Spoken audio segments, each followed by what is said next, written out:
देखिए ये ट्रांसफार्मर, इसमें कोई मूवमेंट करने वाला भाग होता है? तो यही है ट्रांसफार्मर। और जो उतना बड़का झंझट देख रहे थे ना, वो कपड़ा पहन ले। ट्रांसफार्मर वोल्टेज को बढ़ा भी सकता है और घटा भी सकता है। ट्रांसफार्मर के अंदर एक ऑयल भरा होता है जिसे कहते हैं नेफ्था ऑयल। ट्रांसफार्मर के पास जाइएगा तो एक आवाज आएगा। इसका कोर जो बीच वाला है किस चीज का होता है? नर्म लोहा। अब इसको खुले में छोड़ दीजिएगा, बारिश उरिश आ गया, भीग गया, पानी लग गया तो आपस में टच हो जाएगा तो ब्लास्ट हो जाएगा और उसका फेज निकाल दिया गया बाहर। 1 2 3 टर्मिनल निकाल दिया।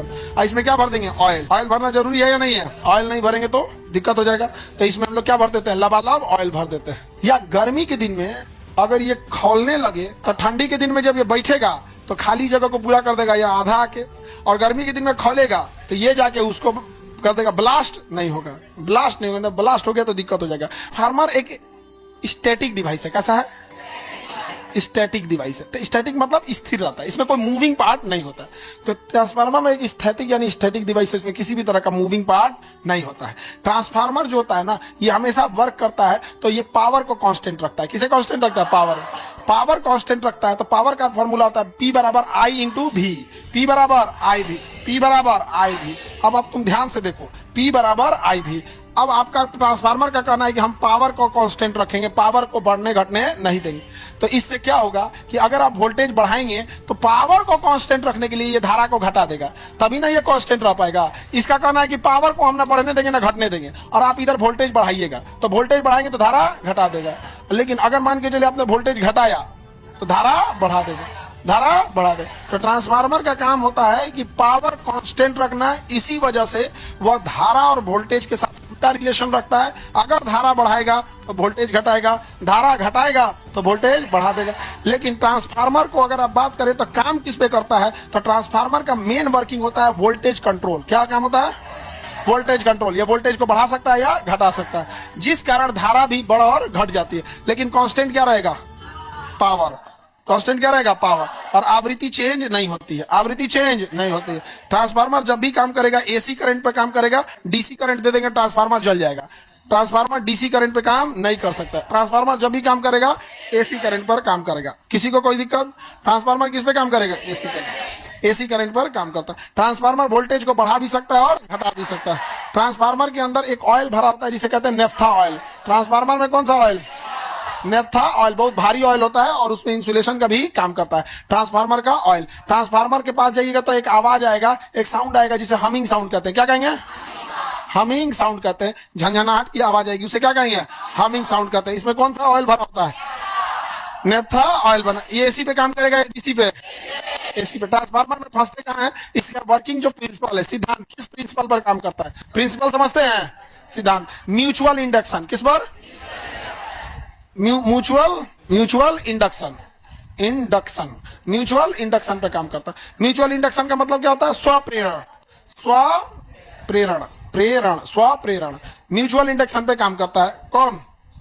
ट्रांसफार्मर। यहीं से सवाल पूछता है किस पे काम करता है। जैसे स्वप्रेरण का मतलब होता है ट्रांसफार्मर में 2 ठो कॉइल होता है, एक प्राइमरी और एक होता है सेकेंडरी। प्राइमरी और सेकेंडरी।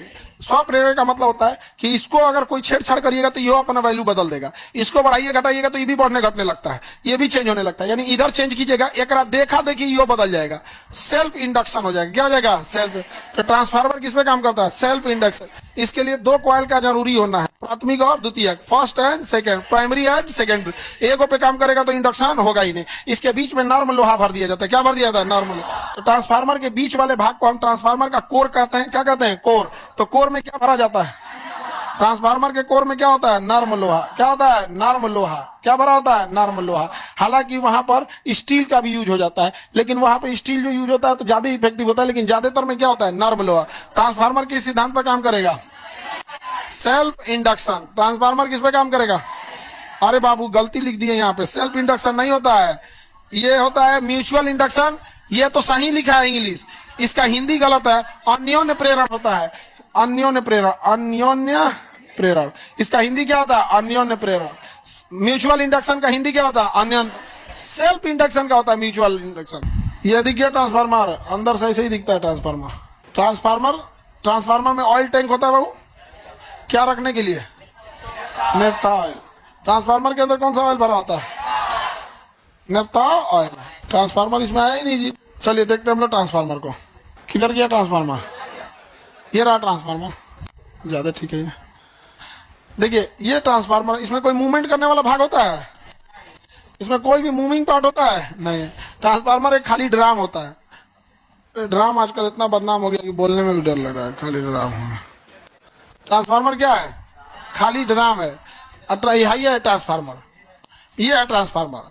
और जो उतना बड़का झंझट देख रहे थे ना, वो कपड़ा पहन ले, इसी को कपड़ा पहना दीजिएगा ना तो वो दिखने लगेगा उस टाइप का। यही है ट्रांसफार्मर, समझ में गया? इसका कोर जो बीच वाला है किस चीज का होता है? नॉर्मल लोहा।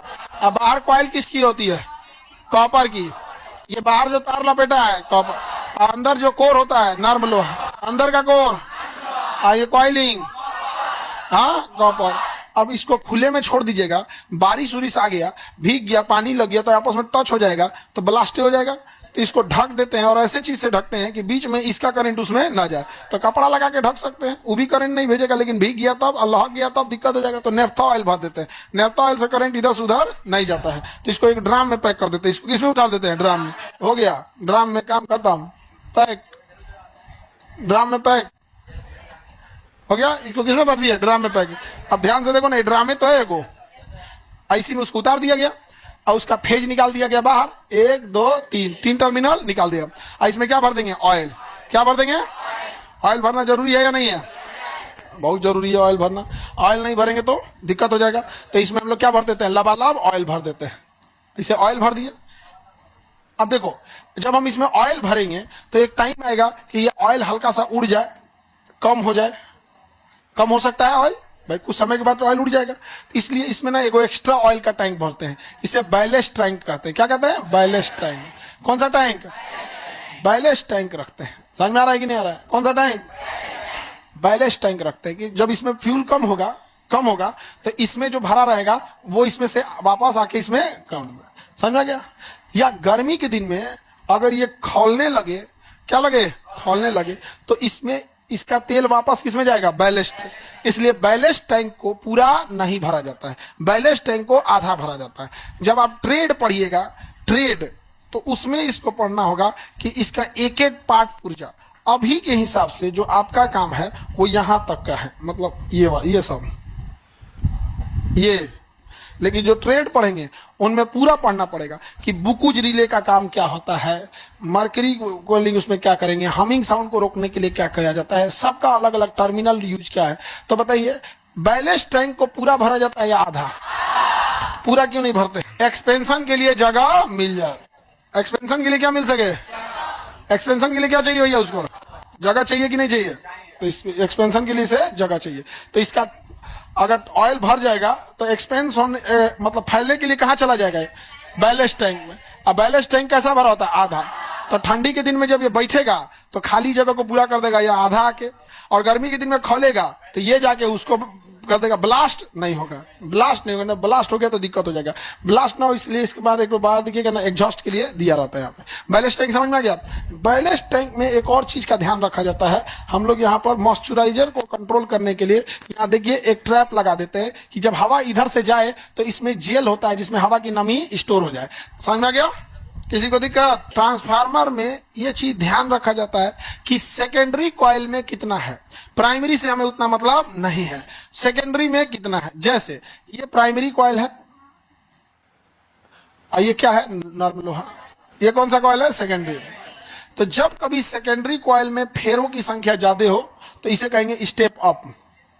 स्टेप अप, ये हो गया स्टेप अप। अब ये जो स्टेप अप ट्रांसफार्मर होते हैं, इनका काम क्या होता है समझिएगा, ये वोल्टेज को बढ़ा देते हैं। किसे बढ़ाएगा?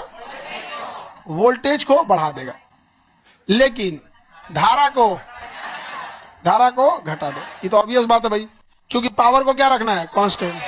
तो जैसे वोल्टेज बढ़ाएगा धारा क्या करेगा? घटा दो। वोल्टेज बढ़ाएगा तो धारा घटा दो, वोल्टेज बढ़ाएगा तो धारा घटा दो। वही अगर हम देखेंगे इसको, देखो ये कौन सा कॉइल है? प्राइमरी। ये कोर नॉर, ये सेकेंडरी हो गया। बताइए सेकेंडरी कॉइल में फेरों की संख्या ज्यादा या कम? किससे तुलना करेंगे? प्राइमरी से। तो अगर सेकेंडरी कॉइल में फेरों की संख्या कम रहेगी तो इसे हम स्टेप डाउन ट्रांसफार्मर कहते हैं। क्या कहेंगे? Step down. अब जो ये स्टेप डाउन ट्रांसफार्मर है, ये तो हमेशा काम करता है वोल्टेज के लिए, तो ये वोल्टेज को क्या करेगा? वोल्टेज को कम कर देगा, वोल्टेज को कम कर, जिस वजह से ये धारा को बढ़ा देगा, धारा यानी करंट को बढ़ा देगा, करंट को बढ़ा देगा। किसी को कोई दिक्कत? ट्रांसफार्मर कितने टाइप के? स्टेप अप और स्टेप अप। वोल्टेज को step down, step up, step down. Step up के दूसरी कुंडली में फेरों की संख्या ज्यादा, स्टेप डाउन के दूसरी कुंडली में फेरों की संख्या कम। बीच का कोर नर्म लोहा, ऑयल। सेल्फ इंडक्शन या म्यूचुअल इंडक्शन। म्यूचुअल के लिए, इंडक्शन के लिए जरूरी है कि दोनों कॉइलों की संख्या सेम नहीं होनी चाहिए। अगर सेम हो गया तो म्यूचुअल इंडक्शन नहीं होगा। तो क्या अगर दोनों कुंडली में फेरों की संख्या समान हो सकती है? हो गई तो काम करेगा। एसी सप्लाई या डीसी? एसी। जो बिजली घर में ट्रांसफार्मर होता है वो होता है स्टेप अप। जो दूर शहरों में बिजली भेजने के लिए होता है उसका होता है स्टेप अप। लेकिन जो हमारे मोहल्ले में ले आके लगाता है होता है स्टेप डाउन। ले आके उसको कम करके हम लोग को देता है, ज्यादा करके देते तो तरतरा जाएगा, घर में हो जाएगा। तो जैसी जरूरत है, अगर ट्रांसमिट यानी भेजना है तो स्टेप अप, डिस्ट्रीब्यूशन करना है तो step down, step down. Transformer में कोई मूविंग पार्ट होता है?